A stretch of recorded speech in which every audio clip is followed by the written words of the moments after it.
friend, and welcome back. Today I want to talk about, it's kind of a little bit piggybacked off of some of the videos last week and kind of what we have been talking about, but I really feel that this theme is very, very strong right now. And it is this theme of kind of starting anew, starting afresh, and most of all, shaking things up.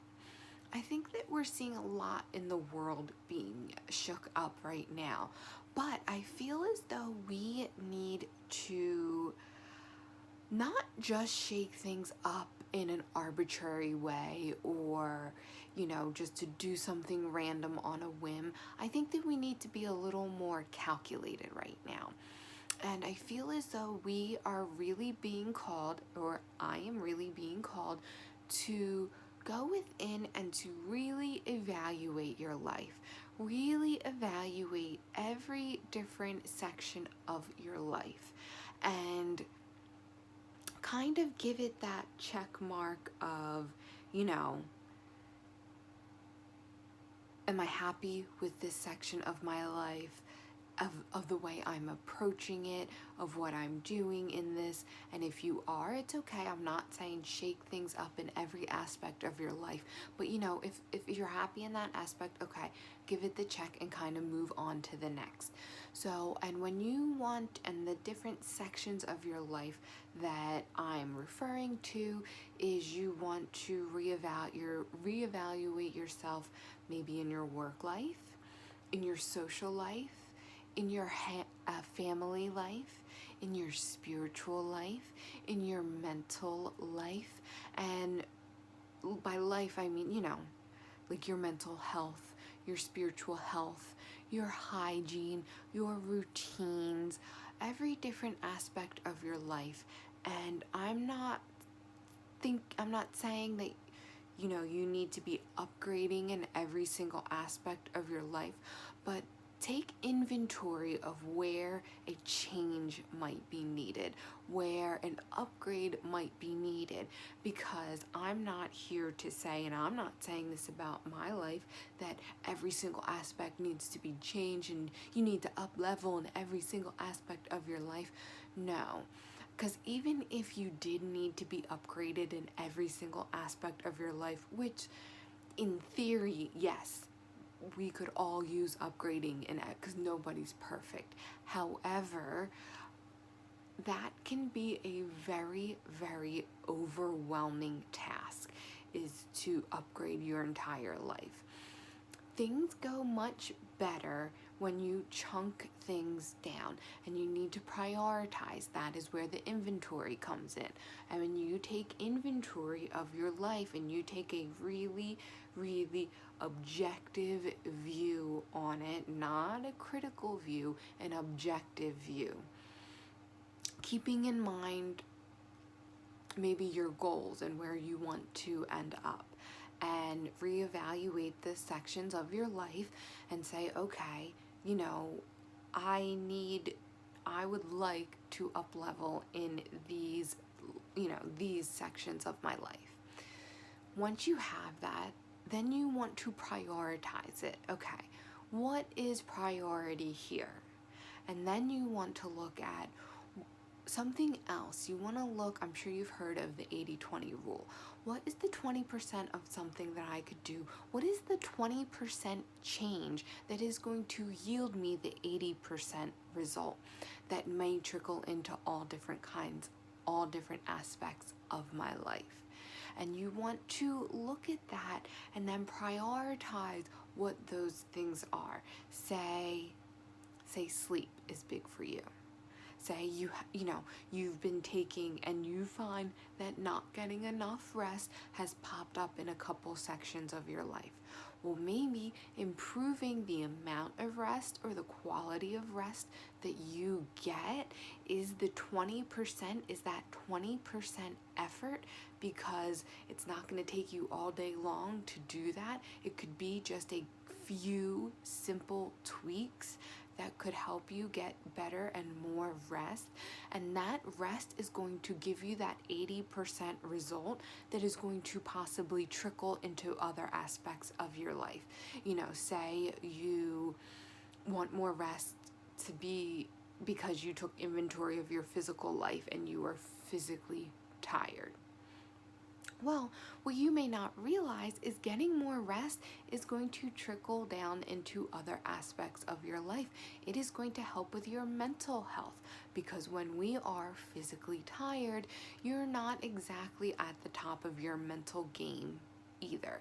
And being physically tired can help feed some of those lower vibrational emotions like irritation, anger, sadness, depressing feelings. Those go hand in hand with rest. Another thing is when your body doesn't get adequate rest, and this is your physical body, but like your physical body is not just tired, but your physical body is functioning from a state of stress. So, and when your body is in a state of stress, that's where your inflammation comes in. That's where holding on to the energy that you take in, the food, that is where your body starts to then maybe hold on to some extra weight. So those things, are really important for your physical health, for your mental health.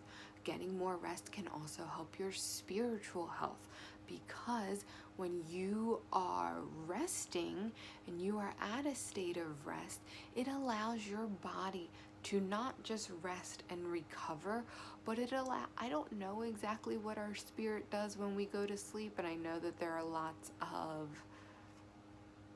I think there are lots of people that do know better than I do, but our spirit doesn't need that physical rest, but it needs our physical body to be at rest so our spirit can do its thing at night. So getting better rest and getting more rest allows your spirit to be in better health, because it's giving it more time and better quality time at night when your body is resting, for your spirit to go and do whatever it's doing. I don't know.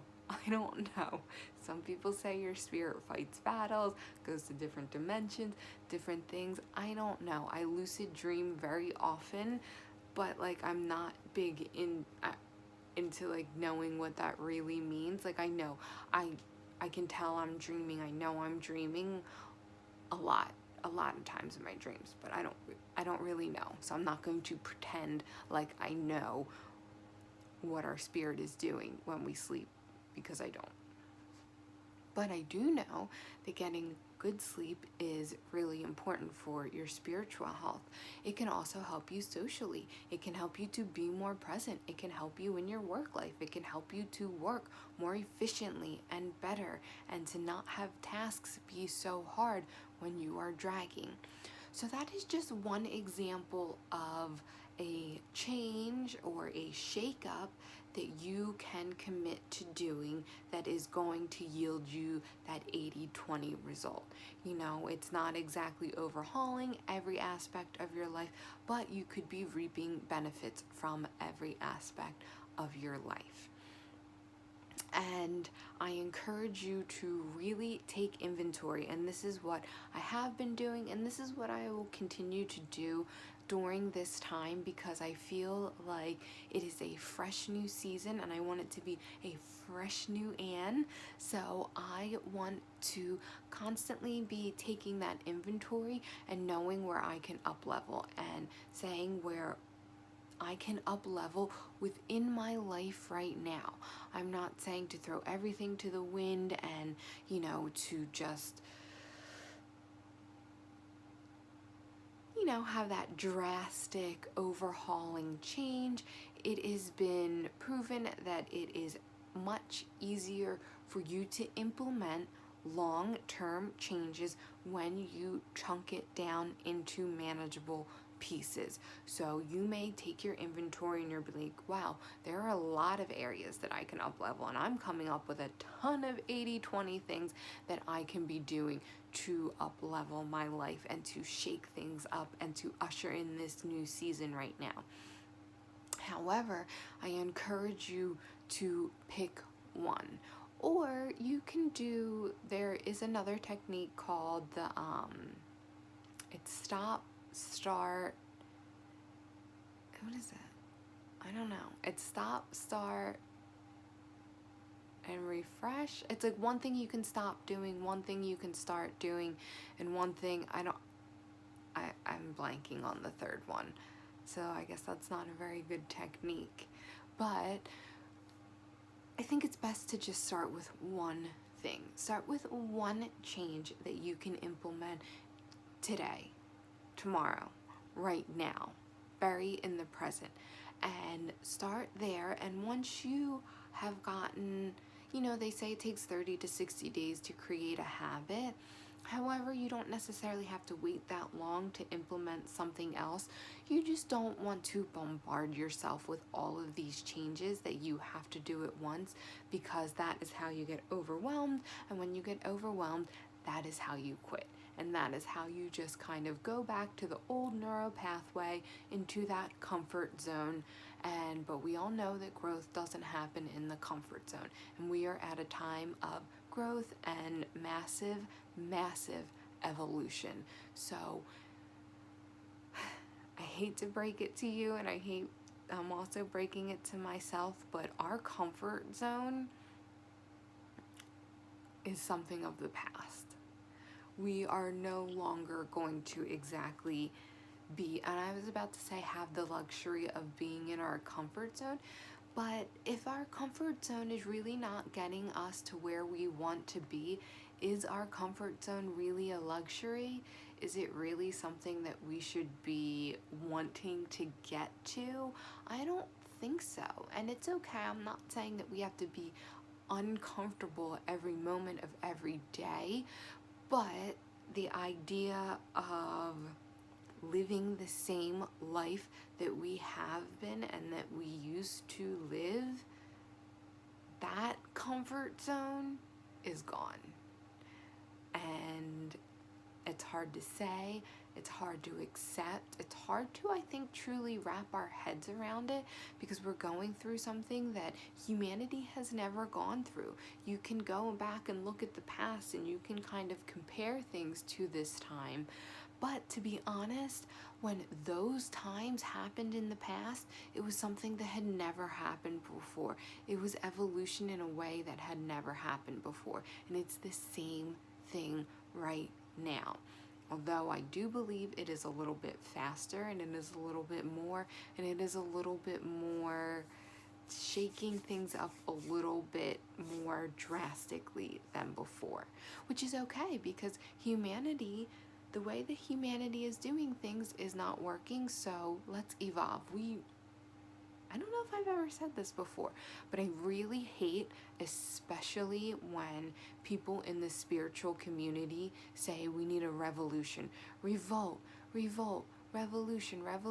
I really, and I'm not trying to be self-righteous or anything like that, I don't like when it says we need a revolution, because humans have revolted and revolutions have happened in the past, and it hasn't exactly, maybe it is part of our evolution, but right now we don't need a revolution. We need an evolution. We need to evolve in the way that we look at our lives. We need to evolve in the way we up-level. We need to evolve in the way that we treat each other and the way we go about this world, and we need to evolve in the changes that are about to happen. We cannot continue to do the same thing and expect a different result. We all know that's the definition of insanity. So let's evolve. Let's break through that box. And that's why I encourage you to, when you're taking this inventory, to look for those 80-20 things, because we might have that belief that change is hard. You need to do something drastic to see massive changes in your life. but that maybe that's not necessarily true. We can implement small changes with ease and grace that are going to yield us big results. It doesn't have to be hard. It can be easy, easier than it has been before. It doesn't have to be hard, okay? We need to alleviate that suffrage of believing that making change is hard. Making change is just different. It's change. It's just different. It's not harder. But doing some of those things like the 80-20 can, because if you were to make one change that yielded that 80-20 and you were to really see and feel and experience those results, wouldn't you feel so much more energized and, amped up to maybe implement the next thing and the next thing? So, and doing that is much easier than doing everything at once and maybe having 30 days of change, but then go back right to where you started from, rather than maybe taking smaller changes and implementing them one by one that could last possibly a lifetime, or possibly until the next time you reevaluate and decide to shake things up. So everything is different. Like everything else in life, this is an individual journey. This journey causes you to think. It causes you to go within, causes you to get quiet. And this is something that has really been being brought up for me lately. Not so much for myself, because I spend a lot of time thinking and in contemplation and being quiet, and I love those times. It's being brought up for me in a fact that I am noticing it a lot in the outer world, that people have a hard time getting quiet. People have a hard time. Think about, can you just sit in a room for 20, 30 minutes with no music, no focused meditation, no saying your mantra over and over, without being in meditation, focused on being meditation, without a podcast on, without the TV on, without talking to someone? Can you just sit there and be with yourself? Be with your mind, be with your thoughts, be with your feelings? If the answer to that is no, then that might be your 80-20 thing. Spending 10 to 20 minutes a day just in contemplation. And once that might be something that could have drastic effects, that could definitely yield the 80%.